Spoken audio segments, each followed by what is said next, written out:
My wife didn't want children at the company gala, including our daughter, but when I stepped inside, her assistant was holding a baby that looked exactly like me. One coworker said, "You didn't know?" After an hour, I tapped the glass and told everyone the truth. My name's Noel. I'm 39, living in Stamford, Connecticut. Been married for 10 years. I'm a dad. I work in finance, commute into Manhattan a few days a week, the rest from my home office. Life's been a mix of routine and rush for as long as I can remember. Deadlines, meetings, client calls, rinse and repeat. I always thought things were fine. Not perfect, but fine. My wife, Marin, 38, works in PR for a large media company based in Manhattan. Her world is glitzier than mine. Events, influencers, seek-tail parties, lots of smiling through teeth and knowing how to shake the right hands. She's smart, polished, social in ways I could never be. Where I'd rather be home in sweatpants by 8 p.m., she thrives in hotel bars and rooftop networking events. I used to admire her. Maybe I still do, even now. We have a daughter, Isla. She's 6. Sweet, sensitive, smart as hell. Has her mom's eyes and my nose. I love that kid with everything I have. I thought I had a handle on things. I thought I was doing okay, but I didn't know anything. It started a couple of months ago, back in October, with this annual company gala Marin always helps organize. She's been doing it for years. Big deal, black tie event, held at the Park Hyatt in Midtown. Champagne, speeches, awards, schmoozing with media executives and high-profile clients. We'd gone together several times. I'd even gotten a tux tailored for it 3 years ago because she wanted to make a good impression on her higher-ups. So when I assumed I was going again this year, it didn't even cross my mind that anything would be different. I brought it up casually over dinner one night, just the two of us at the table. Isla was in the living room watching TV. Should I go rent a tux or just wear the one from last year? I asked, twirling spaghetti onto my fork. She didn't answer right away. I looked up. She was cutting into her chicken slowly, carefully, almost too focused. Then she said, "Actually, I was thinking maybe you could sit this one out this year." I paused, chewing. "You don't want me to come?" "It's not that," she said quickly. "It's just that this year's different. It's more client-heavy, more of a formal networking thing. Less spouses. Even some of the executives aren't bringing their partners." I put my fork down. "You're saying you don't want Isla to come either?" She shook her head. "No, definitely not. It's really not a kid-appropriate thing. It's business-focused, not a party." I didn't say anything right away. I just nodded. But something about the way she was avoiding my eyes, that stuck with me. Still, I let it go, or tried to. Over the next week, I kept turning it over in my head. Her phone had been going off more lately, but she'd always silence it without checking. Her hours were longer. She was constantly on a call when I came into the room. I started to feel like a stranger in my own house. She said it was all for work, and I believed her. Or, at least, I wanted to believe her. The night of the gala, I stayed home with Isla. We ordered pizza, built a blanket fort in the living room, and watched Brave for the 100th time. Around 9 p.m., she was passed out under a pile of pillows. I don't even know what made me do it. Call it curiosity, or something deeper. Some part of me that was already suspicious, even if I wasn't ready to admit it out loud. I called our neighbor's daughter to come over and babysit Isla for a couple hours. I told her I was running out for something and wouldn't be long. I changed into a suit, nothing fancy, and drove into the city. I told myself I was just going to stop by, maybe surprise Marin. Maybe it would be a cute thing. She'd laugh, maybe roll her eyes, but deep down be happy to see me. But when I got to the hotel, it didn't take long for that fantasy to completely shatter. The ballroom was glowing. Chandeliers, white linen-covered tables, glittering dresses, and tuxedos. I spotted Marin near the bar. She looked incredible. Emerald dress, sleek updo. Her face lit up with whatever story she was telling. Laughing, touching someone's arm. The picture of elegance. Then I saw her assistant, Nadia. She was across the room, standing near the edge of the crowd, holding a baby. A baby. A tiny thing. Probably 4 to 5 months old. Dressed in a soft blue onesie. Yawning in that scrunched-up way babies do. She looked awkward holding him, shifting her weight from one foot to the other like she didn't know what to do with him. I blinked. A baby? Here? At this not kid-friendly gala? I moved closer. Something about the baby's face. I couldn't explain it. I just had this weird, hollow feeling in my gut. When I reached Nadia, she looked up and flinched a little. "Oh, Noel. Hey. Hi," she said quickly, adjusting the baby in her arms. I smiled stiffly. "Hey, whose baby?" She hesitated. Ava. Ava. Yeah. Marin's." I froze. "Marin's what?" Nadia's eyes widened slightly. "Marin's baby. Ava. You didn't know?" I stood there stunned. "No, I didn't," I said. I don't remember walking away. I think I just wandered out into the hallway. My hands were shaking. I sat down on one of those fancy hotel lobby benches and stared at my phone for 10 straight minutes. My mind was racing. A baby. A baby that wasn't mine. And Marin didn't tell me. I thought back, 6 months ago. That would have been April. The math started to line up like puzzle pieces I didn't want to connect. We hadn't been intimate for almost a year. She blamed stress. I didn't press. But now it all made sense. Or at least enough to be terrifying. About an hour later, I walked back in. I don't know what made me do what I did next. Maybe it was rage. Maybe it was a shame. Maybe I just wanted her to feel as shocked as I had. I grabbed a spoon off a dessert plate and tapped the side of a glass. The jazz band quieted. Conversation slowed. Heads turned. I stood there in front of everyone and said, "Hi. Sorry to interrupt.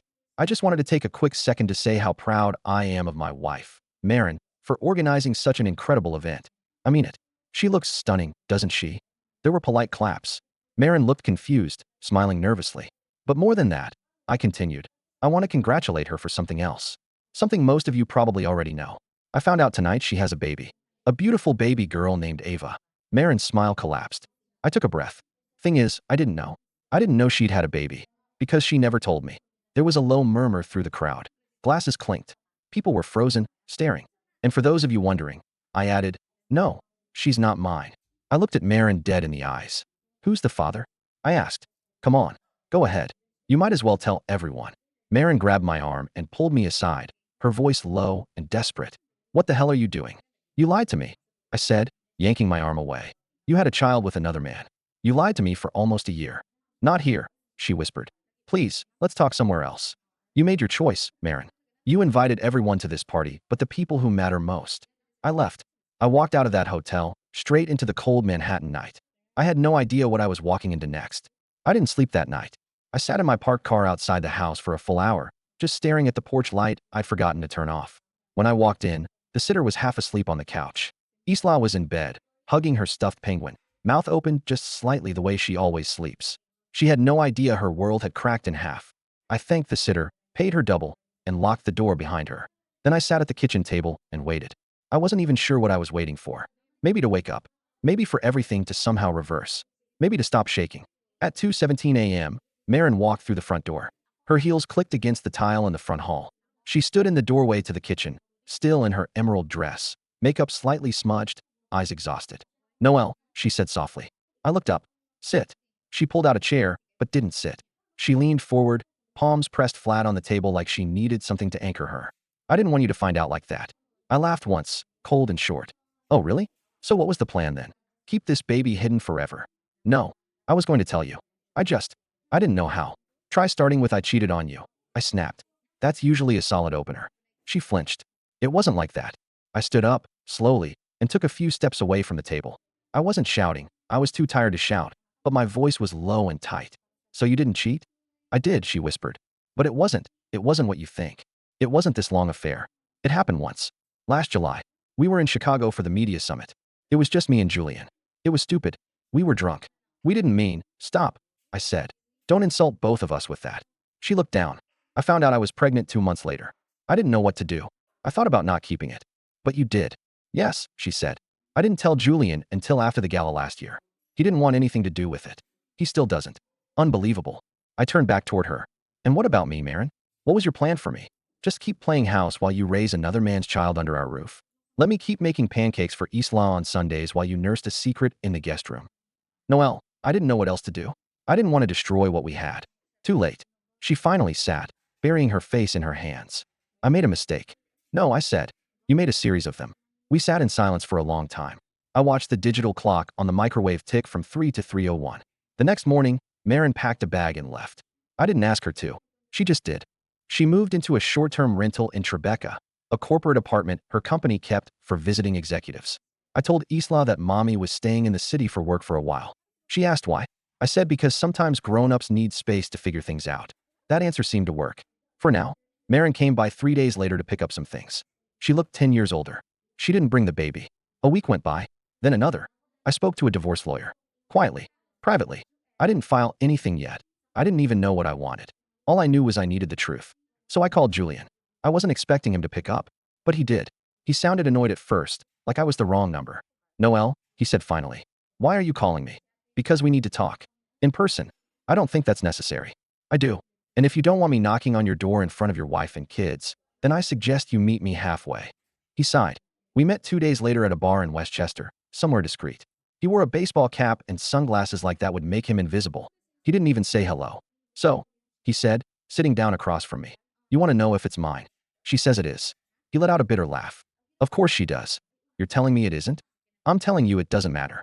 She made it clear she wasn't going to make it anyone else's responsibility. So you just walked away? I have a family, he said. So do I. He looked at me, finally. I'm sorry. I really am. But this isn't something I can be part of. Then why'd you do it? He shrugged. Same reason anyone does. Weak moment. Too much to drink. A hotel room in Chicago. We didn't talk for months afterward. She kept the baby. I know. She told me. And you're fine with that? He leaned forward. Look, I don't know what you want from me. An apology? Fine. I'm sorry. But you've got a wife who doesn't trust you with the truth, and a kid who doesn't know she has a half-sibling. That's on her. Not me. I didn't respond. I just stood up, left $20 on the table, and walked out. Marin and I started couples therapy 2 weeks after that. I wasn't even sure what I hoped to get out of it. Closure? Reconciliation? Just a space to scream? Her therapist's office was on the Upper East Side. Polished, expensive, sterile. We sat on a couch that felt too soft, like it was trying to lull us into vulnerability. The first session, I didn't say much. Just listened. Marin cried. She apologized again and again. She said she hated herself. That she never wanted things to happen this way. That she loved Isla. That she still loved me. And the thing is, I believed her. I do believe her. But believing someone isn't the same as trusting them. Our therapist, her name is Dr. Fine, asked me what I wanted. I told her I didn't know. Because I still don't. At home, things were strange. I was parenting alone. Packing lunches, doing bedtime, checking Isla's homework. I started braiding her hair in the mornings. Badly at first. YouTube saved me. I missed my wife. Not just Marin the person, I missed the partnership. The teamwork. The quiet glances in the kitchen. The shared sigh when Isla spilled something. The tiny habits built over 10 years. But every time I thought of her now, all I saw was that baby. All I heard was Nadia saying, "You didn't know?" And I still haven't told Isla. I don't know how. I don't know when. All I know is she deserves the truth eventually.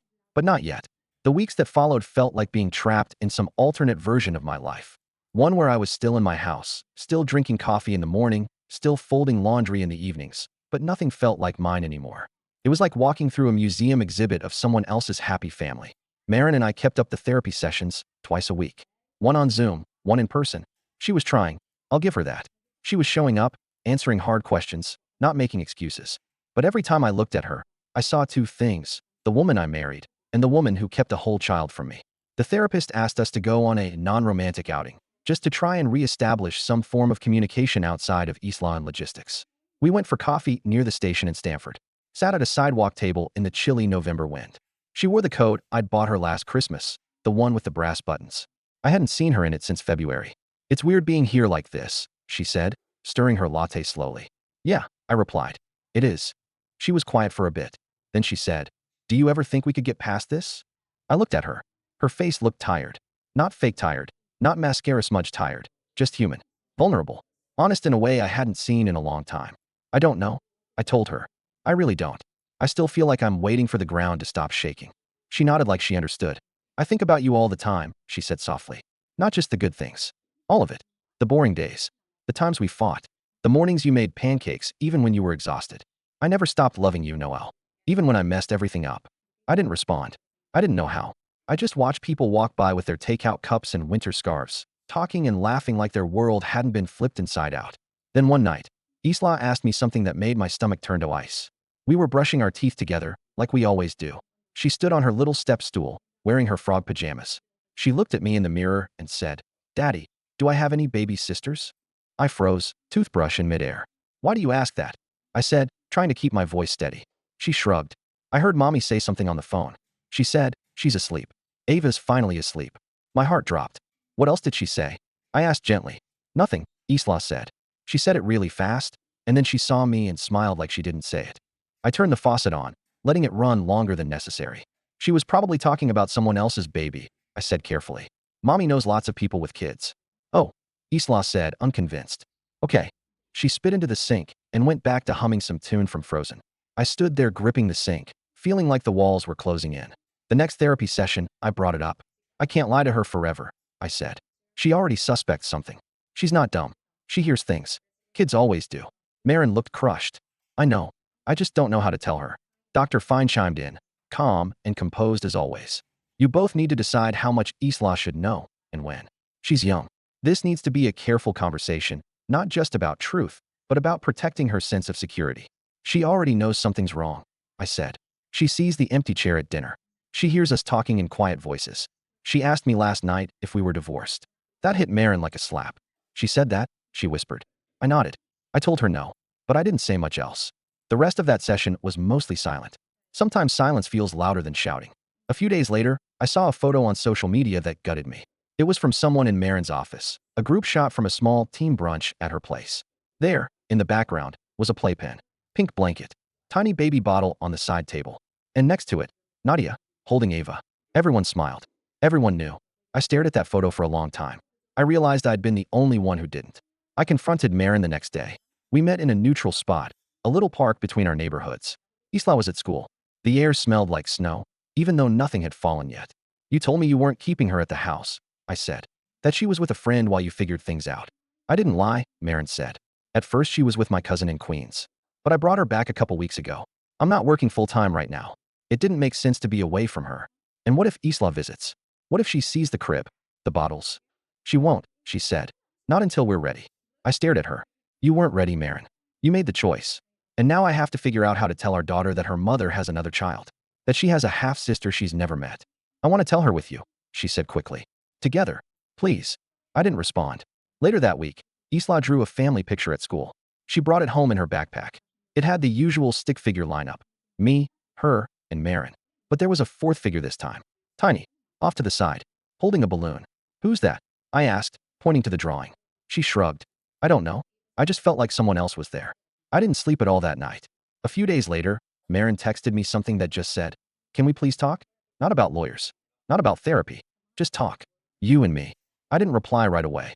I sat there staring at my phone for a good 10 minutes, scrolling back through our old messages. Grocery lists. Inside jokes. Random selfies she sent me when she was trying on dresses. A photo of Isla's first day at preschool. Maren had captioned it, "Our brave girl." It felt like it came from someone else's life. Finally, I texted back. Tomorrow night. After Isla's bedtime. 8:30 here. She showed up on time, wrapped in a thick gray scarf, holding a paper bag with Chinese takeout from the place we used to order from when we were first married. I hadn't had food from there in 2 years. Not since Isla was in daycare, and we both used to work late. We sat at the kitchen table, the one we picked out from Pottery Barn during our second year of marriage, and ate in silence for a while. Chicken lo mein, steamed dumplings, beef, and broccoli. It was almost normal. Almost. She finally broke the silence. I had a dream last night. We were all in a car, going somewhere. You were driving. Isla was in the back, coloring, and I was holding Ava in the front seat. You looked back and smiled at me, and it felt like everything was okay. I didn't say anything. She pushed her lo mein around with her chopsticks. I know it's not okay, she said. I'm not delusional. I know how bad I hurt you. You didn't just hurt me, I said, voice quiet. You shattered something. You took the one person I trusted most, and you made her a stranger. She looked down. I know. I see that baby, I said, swallowing hard. And I want to hate her.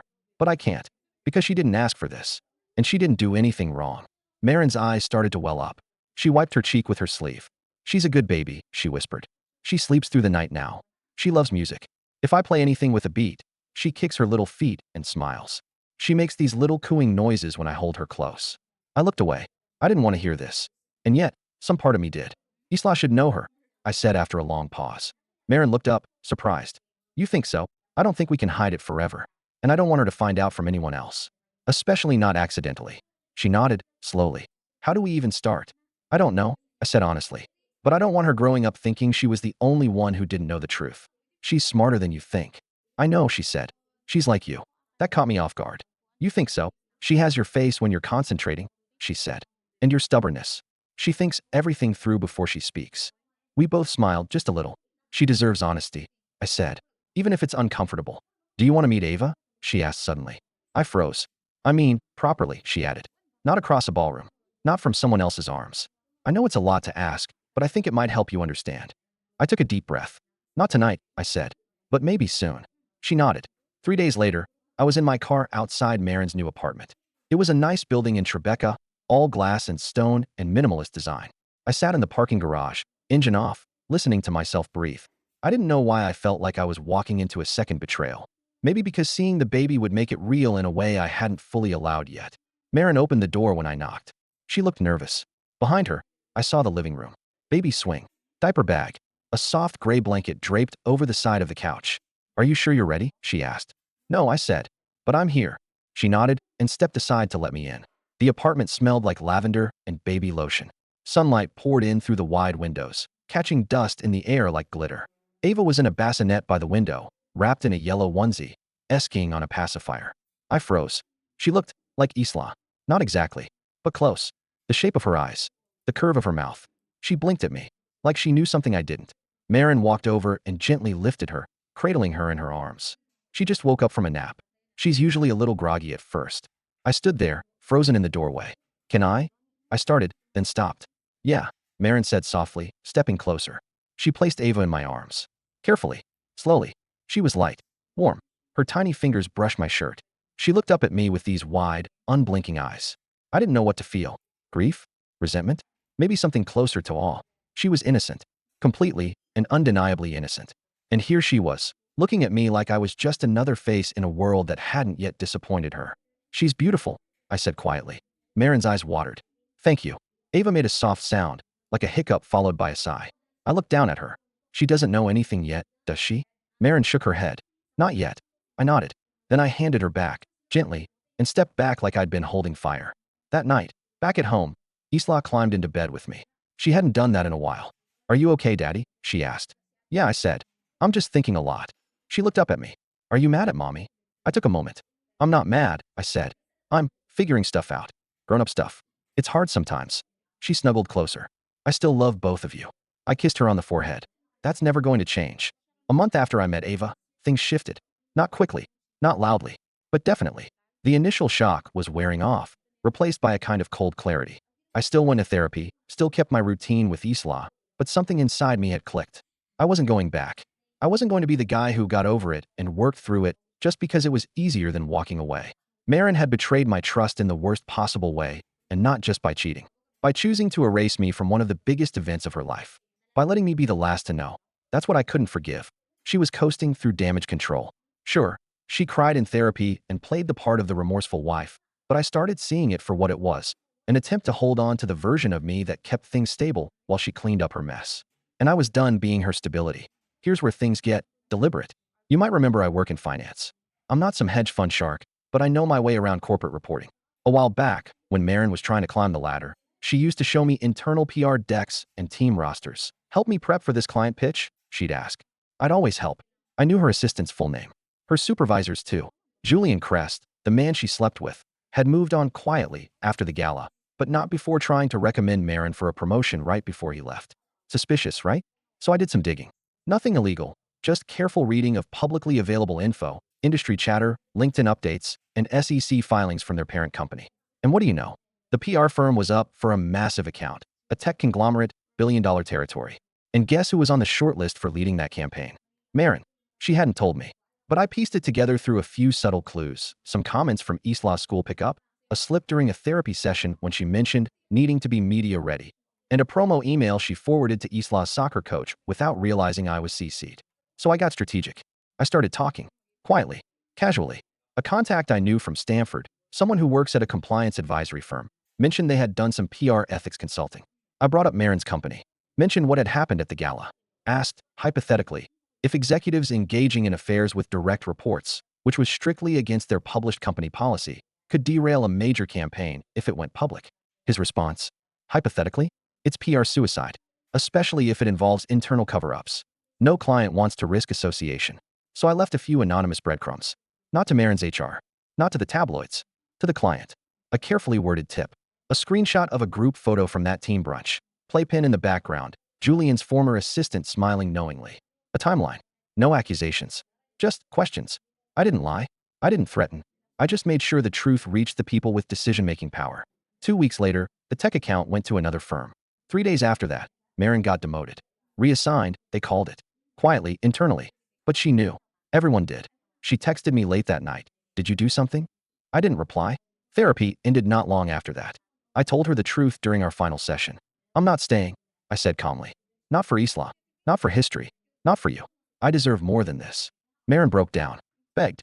Offered to start over. I've done everything I can to fix this, she said. No, I said. You've done everything you can to save yourself from the consequences. I'm not interested in being part of your rehabilitation. She asked if there was someone else. I said no, because there wasn't. There still isn't. But I'm okay with that. Now here's the satisfying part. I filed for divorce the next week. And when I did, I also filed for primary custody. Not out of spite, not to punish her, but because I was the primary parent. Isla lived with me. I made her meals, packed her backpack, managed the playdates, kissed the scrapes, and taught her how to spell Wednesday. And guess what? I got it. Joint custody on paper, but I was named the custodial parent. Marin would get alternate weekends, Wednesday overnights, and holidays split. Exactly what I asked for. Because while she was juggling crisis control and career fallout, I was quietly building my case. Isla's doing great, by the way. She met Ava in a carefully planned, therapist-guided way. She was confused at first, then it was quiet, then curious, then, surprisingly, sweet. Can I read her a book? She asked. And just like that, she became a big sister. Not a forced one, not a pawn in a broken marriage. Just a kid being given the respect she deserved from the start. As for me, I'm not angry anymore. I'm building something new. My house is quieter. The rooms are cleaner. My mind feels like it belongs to me again. I started going to the gym. I got a dog. A mutt named Whiskey who follows me everywhere and barks at the mailman like it's personal. I even took up woodworking. Built a little bookshelf for Isla's room. Built a toy chest for Ava, too, when she visits. Revenge wasn't about destroying Marin. It was about reclaiming my peace. I didn't scream. I didn't fight dirty. I didn't burn her life down. I just turned the lights on and let the shadows show themselves. And I walked away whole.